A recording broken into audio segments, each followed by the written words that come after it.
Hi everyone, in this video we will discuss about some question answer from previous year NEET UGC question paper with explanation on Plato and Aristotle. One thing we have to remember that only knowing the right option is not sufficient for our preparation.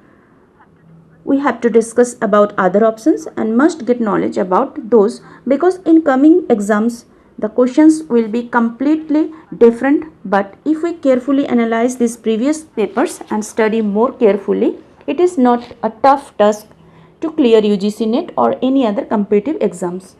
Let us start. Question number 1. Plato's communism of family and property was largely derived from the experience of which city-state? Stagira, Sparta, Athens, Venice. And the answer is Sparta. You know that Plato denied his philosopher king from property and family because this property and family instincts and private interest would distract man from his obligation to the community. What was then in Sparta? What system was then in Sparta? In Sparta, citizens means who are engaged in state affairs, were denied the use of money and the privileges of engaging in trades, and Plato was influenced by this concept and he designed his ideal state and denied property along with family to philosopher kings.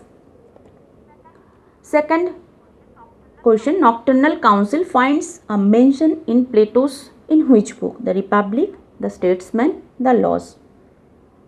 This is mentioned in option C in the book The Laws. It was one of Plato's last dialogues. In it, he sketches the basic political structure and laws of an ideal city named Magnesia. And in this city, he mentioned about a council named Nocturnal Council. It was named so because who are called nocturnal animals, those animals who are active in night, and in this council the members meets daily from dawn until sunrise, so it is named so. It is mentioned in his book Law in 10 and in 12. What was this assembly about? This assembly was about the highest officials who have attained advanced philosophical and scientific education and they make laws for the state. And they have expert knowledge in the field of laws, but they have not legal powers and acts informally through the authority of its members, the senior nomophilex. Nomophilex is a Greek word which means the guardian of the laws. And about this nocturnal councils, some analysts says that the political role of this nocturnal council was so influential that they can be called philosopher king in disguise. You know that Plato gave a power to the philosopher king, the ultimate power to the philosopher king, the sovereign power of a state to the philosopher king. And some analysts think that this nocturnal council have like that power. Question number 3. Who amongst the following is a defender of Plato? Popper, Crossman, Berlin, Levinson. The answer is Levinson. And in his theory, Levinson deals with aspects of social development.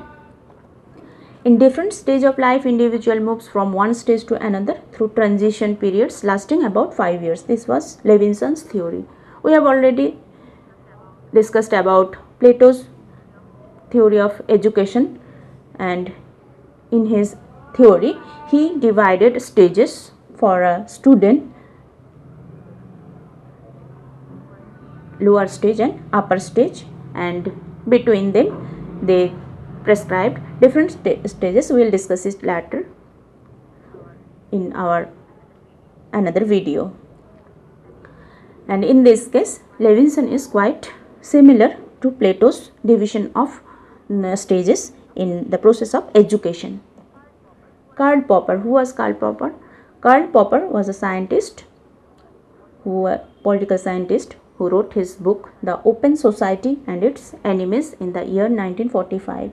You have to remember the name of the book and the year and the name of the author, because sometimes it came in your question paper in other way. And he traces the roots of totalitarianism in this book. What is totalitarianism? It is a complete control over citizens of a state through an authority. And Karl Popper was a defender of liberal democracy, and for this reason he gave a powerful attack on the origins of totalitarianism, and he claims that this tradition was represented by Plato, Marx and Hegel. So he was against Plato's theory of communism and Marx's theory of communism. Richard Crossman wrote a book named Plato Today, and in this book he criticized both fascism and communism. In a demonstration of May Day 1940, he considered both fascism and communism merely two sides of the same evil. Isaiah Berlin was also a political thinker and proponent of the theory of liberty. We will discuss about him in our later videos in the concept of liberty. And for now, you remember that he distinguished between positive and negative liberty. According to him, the most important feature of human beings is freedom of the will. But in Plato's theory, we have seen that there is no freedom of the will. The human only will be guided for the sake of city-state and for the good of city-state. And here philosopher king are the main authority. Isaiah Berlin was also against communism and fascism, because according to him, these authorities of communism and fascism claims that they know our real wishes. For Isaiah Berlin, this is not true, because only individual knows his real wishes. Not any authority can know individual's real wishes. Question number 4. Who defines citizen as sharing in the civic life of ruling and being ruled in turn? Plato, Aristotle, Polybius, Cicero. The answer is Aristotle. To discuss this, we have to remember that there are two types of citizenship model, republican and liberal. In the republican type of citizenship model, the key principle is civic self-rule, embodied in classical institutions and practice like the rotation of officers, underpinning Aristotle's characterization of the citizen as one capable of ruling and being ruled in turn. We know that, like Plato, he never gave authority to philosopher, king or any wise person. He always said about the persons who have same merit, they will rule the state, and they are virtuous people. They know what is good or what is bad for the country, but they will work in turn. Sometimes they will rule and sometimes they will be ruled. And citizens are first and foremost those who share in the holding of office. He mentioned it in his Politics. Polybius. Who was Polybius? Polybius was a Greek historian born in 208 BC and died in 125 BC. He is famous for his book The Histories, and in this book he wrote about events of the Roman Republic 220 BC to 146 BC. He was the first writer who introduced the concept of checks and balances in constitutional organization. Marcus Tullius Cicero, born in 106 BC, died in 43 BC. He was a Roman and he was a lawyer, orator, politician and a philosopher. Question number 5. For Plato, which of the following statement is or are true? Number 1. Number A. Communism would destroy the false conception of self as an isolated unit. Yes, this is true because according to Plato, communism, the concept of communism will destroy the false conception of self, and for this reason he detest his philosopher king from property and family. So this is true. Option B. Reason without communism may remain inactive or may be impaired by appetite. Yes, this is also true because in this system of communism, reason only be active and it will not be guided by appetite or only satisfy one's own will. Option C.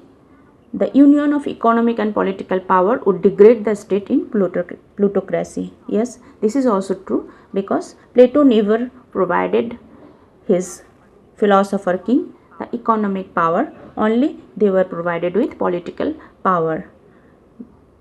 And option D, I forget to mention it, for option D, it is for and by the whole community.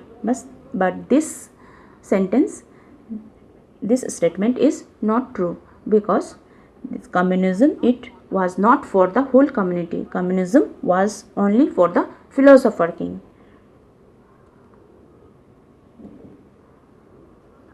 So the answer is D. Question number 6. Which of the following is not true about Aristotle's theory of state? Option A. Organic conception of the state. Yes, this is true. Option B. State as a magnified individual. Yes, this is also true. Option C. Rights of the individual can exist only as a member of the state. This statement is not true because rights of the individual can exist only as a member. It is not true.